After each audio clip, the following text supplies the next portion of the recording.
Hello, statistics students. This is Coach Parker. So some people have been having trouble with the simulation for histograms, so I'm going to show you an alternate approach. Share my desktop. Here we go.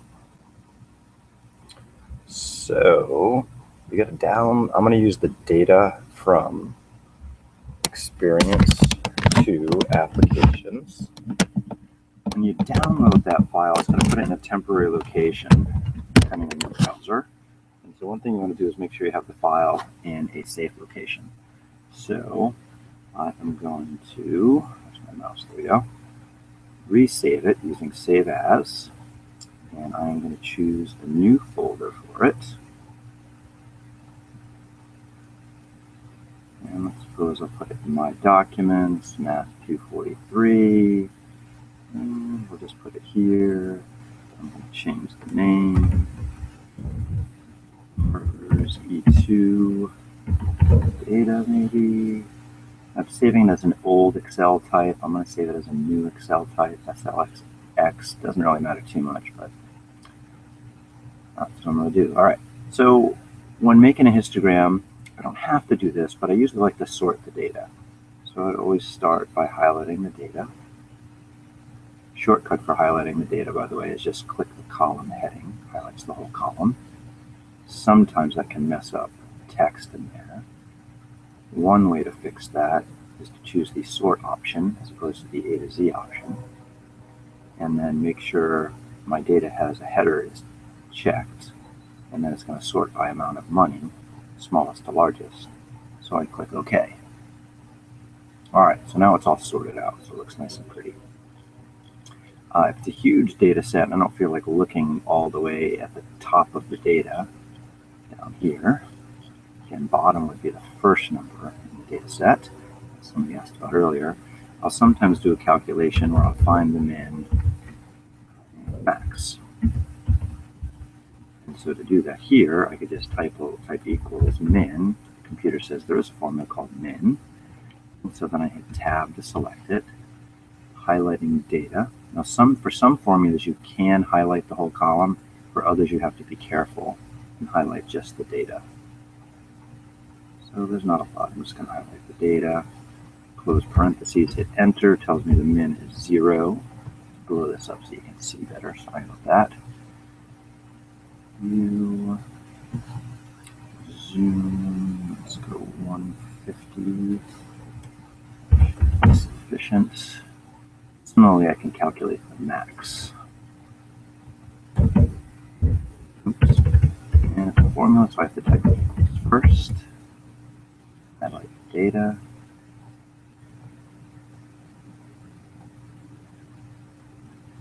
Close the parentheses.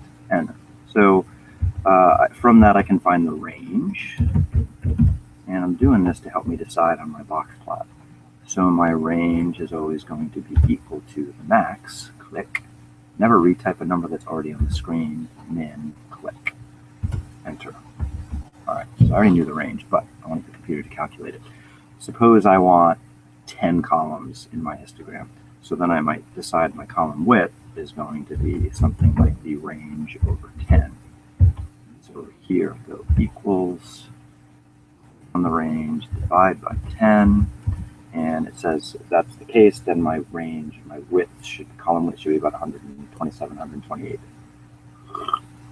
Notice I always put labels as to what my calculations or numbers mean on the side.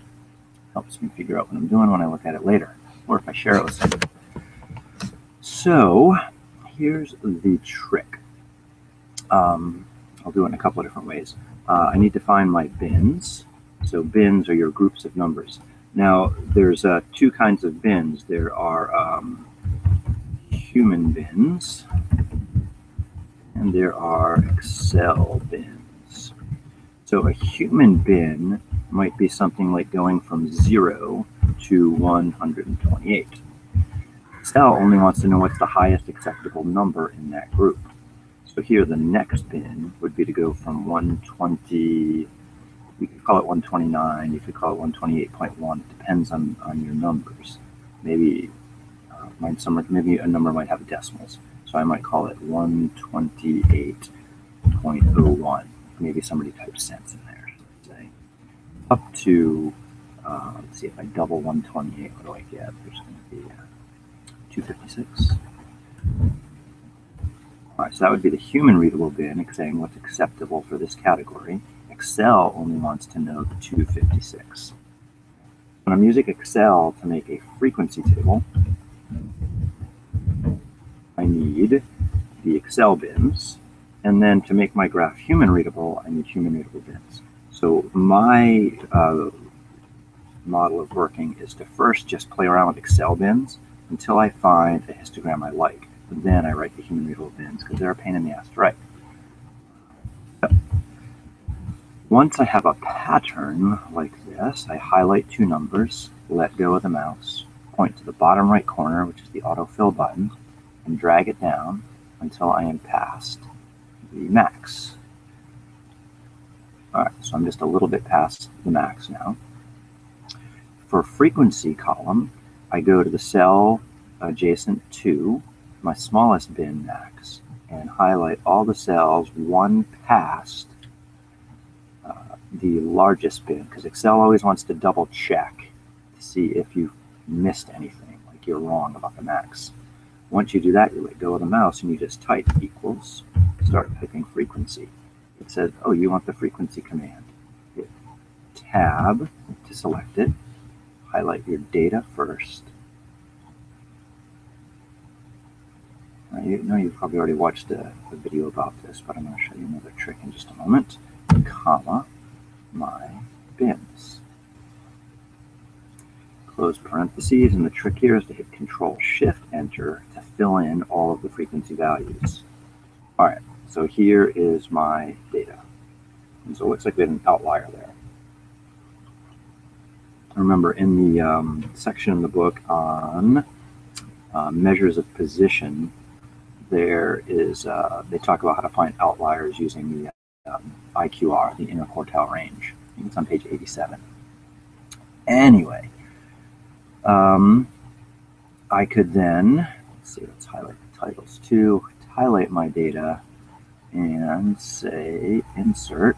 I like using recommended charts in Excel, and it automatically goes to the bar chart for me. And so I click OK. And then I'm not going to worry about putting it up right now, but usually I'd put a nice title. I would label the bottom axis, label the side axis. Sure, you can do that. But here's part of my trick if you can't do the simulations with Java, which is a total pain in the ass because it's not running on most browsers these days. What I can then do is say, well, you know, I don't know if I like my bin width of 128. So, you know, I could make it 140 or 150. So one way I could do that is just go to this bottom number here, or the second number, and replace it by typing equals the number above plus 50.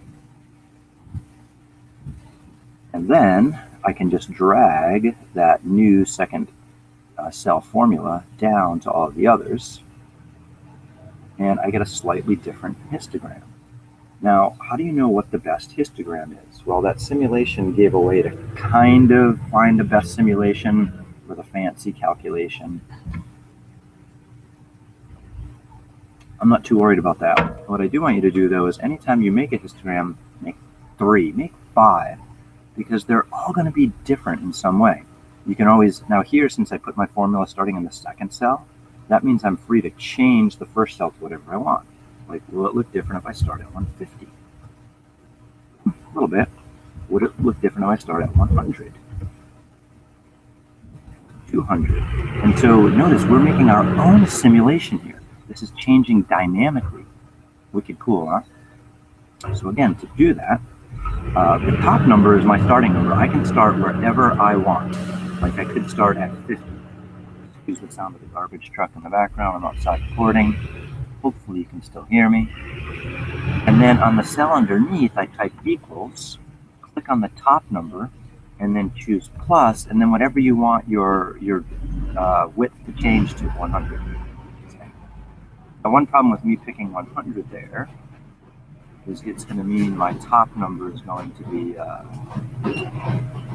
below my max. So my mouse stopped. Alright, oops, shit, I screwed that up, huh? down, I think. All right, so starting at 50, let's repeat that, equals this number here, plus, and let's say I'm going to go jump by 100 each time, my bin width. Then I click on the second cell and fill it down. There we go. And so I can dynamically change and pick one I like. Another way to make that happen, let's get rid of this shit here, is I could put a note here that says my width is 100, and then I just point and use it. And this number is always going to be my starting number here. So down here, I would adjust this formula by going equals starting number plus width, enter. Now filling this formula down is a little trickier. When I fill it down, it's going to want to change the E9 to an E10, and then an E11, and then an E12, and so on. That's cool. But the D9 is going to want to change to a D10 and a D11. I don't want that to happen. So to tell it to not to screw with that 9 there, we put a $sign in front of it. So Excel reads through here and it says, oh yeah, we can change the E and the 9. We can change the D, and it says, whoa, don't change the 9. Okay, that's called absolute cell referencing. Enter. Fill that down. And I'll type up instructions for this and post it too. Now, it doesn't look like anything changed. However, if I go to the width here and say, let's try 120, it automatically updates everything. I like 120. Let's try 150. I think I liked 120 better. And so you can go back and forth messing around. Maybe I don't want to start at 50. Maybe I want to start at 120. It'll automatically adjust everything. Isn't that wicked cool? So we can run our own simulation. Again, one more time. I'll repeat the whole sucker. Let's just delete all this shit and start over. Delete. Delete. All right. So let's start by picking a bin width. And let's say we like the 128 given above. Let's say we want to start at 100. Then to generate bins, and again, Excel wants the max first. We can do human readable ones later. Once we decide on what histogram we like, we type equals, click on the first number, add to that the bin width. Now, when we fill this down, we don't want the bin width to be in a different spot, so we fix that 9, whatever cell you happen to be in, with a $sign in front of the 9, saying don't mess with that 9. Enter. And then we fill this down as far as we want. Now for our simulation, what we want to do is fill it down a bit farther than we need to give us more room to play. So I'm going to go way past. It's way past enough, I think. And then for frequency, we highlight cells 1 more than. Now it doesn't matter for some cells later we'll have zeros, no big deal.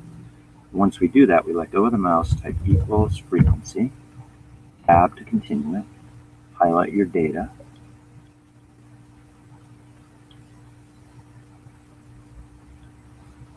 comma, highlight your bins, close parentheses, Control Shift, Enter, and then it fills it in. And so now I'm free to play.